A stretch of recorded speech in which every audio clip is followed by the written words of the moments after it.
Right updates చూస్తే దేశ విదేశాల్లో ఉన్న హిందువులు ఎదురు చూస్తున్న శుభతరుణం వచ్చేస్తుంది. శ్రీరాముడు జన్మించిన అయోధ్య నగరిలో సరియు నదీ తీరంలో రామ మందిరంలో బాలరామయ్య కొలువు తీరే సమయం ఆసనం కానుంది. ఈ శుభ గడియల కోసం దాదాపు 500 ఏళ్లుగా యావత్ దేశం ఎదురు చూస్తుంది. ఈ నేపథ్యంలో రామాలయ నిర్మాణం ప్రారంభం నుంచి ఆలయ రూపురేఖలతో పాటు పూజలను అందుకోనున్న రాములూరి విగ్రహంపై కూడా ఆసక్తి నెలకొంది. అంతేకాదు గర్భగుడిలో ప్రతిష్ఠించడానికి 3 విగ్రహాలను తయారు చేస్తున్నారు అన్న విషయం తెలిసినప్పటి నుంచి విగ్రహం ఎలా ఉండనుంది అనే దానిపై ఉత్కంఠ నెలకొంది.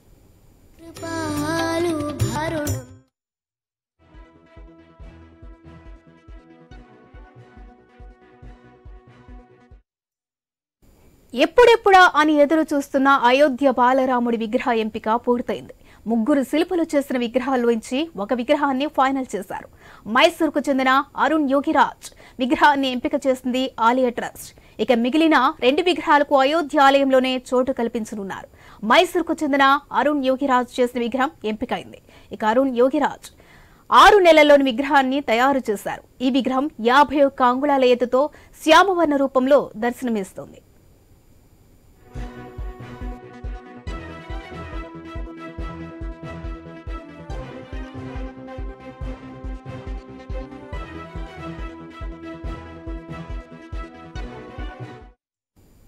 అయోధ్యలోని గర్భగుడిలో ప్రతిష్ఠించేందుకు శ్రీరామ జన్మభూమి తీర్థక్షేత్ర ట్రస్ట్ 3 విగ్రహాలను తయారు చేయించింది.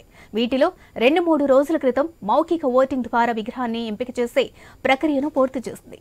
ధర్మకర్తల మండలి తమ అభిప్రాయాన్ని లిఖితపూర్వకంగా ట్రస్టుకు అందజేసింది. ఈ మేరకు ట్రస్ట్ తన తుది నిర్ణయాన్ని ప్రకటించింది. ఈ విగ్రహాలను ఎంపిక చేసే ప్రక్రియ కూడా ఆషామాషిగా ఏమీ జరగలేదు. ట్రస్టీల బోర్డులోని 11 మంది సభ్యులు 3 శిల్పులతో దాదాపు అరగంట పాటు సంభాషించారు. వీరిలో రామ మందిరం నిర్మాణ కమిటీ చైర్మన్ నృపేంద్ర మిశ్రా కూడా ఉన్నారు. ఇక విగ్రహ తయారీ గురించి అనేక విషయాలను అడిగి తెలుసుకున్నారు. ఇక ఆ తరువాత ట్రస్ట్ ప్రధాన కార్యదర్శి చంపత్ రాయ్ తమ అభిప్రాయాలను లిఖితపూర్వకంగా ట్రస్ట్కి తెలియజేశారు.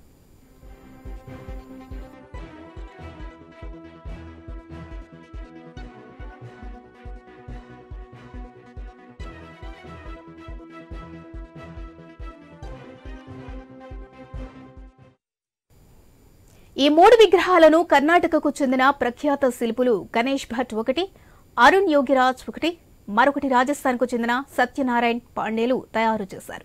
విగ్రహాల తయారీకి కర్ణాటక శిల్పులు నల్లరాళ్లను ఉపయోగించారు. రాజస్థాన్కు చెందిన సత్యనారాయణ్ పాండే తెల్లని మకరాన పాలరాయితో విగ్రహాన్ని రూపొందించారు. మొత్తంగా మైసూర్కు చెందిన అరుణ్ యోగిరాజ్ తయారు చేసిన విగ్రహం ఫైనల్ అయింది. అయితే మరో 2 విగ్రహాల పరిస్థితి ఏంటి అన్న విషయానికొస్తే ఇక మరో 2 విగ్రహాలను సైతం అయోధ్యలోనే మరో చోట ప్రతిష్ఠించేందుకు ట్రస్ట్ సభ్యులు నిర్ణయం తీసుకున్నారు. జనవరి 16 నుంచి అయోధ్యలో విగ్రహ ప్రతిష్టాపన కార్యక్రమాలు మొదలవుతాయి. ఇక 17న బాలరాముడి విగ్రహాన్ని అయోధ్యలో ఊరేగిస్తారు.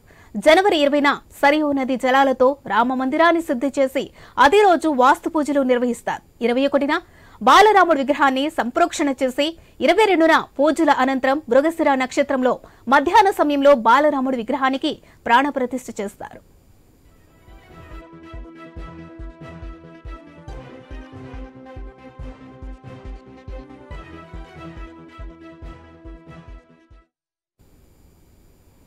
అయోధ్య రామ మందిర నిర్మాణంలో భాగంగా శ్రీరాముని పాదుకులను బోయినపల్లిలోని హస్మత్ పేట్లో ప్రత్యేకంగా రూపొందించారు.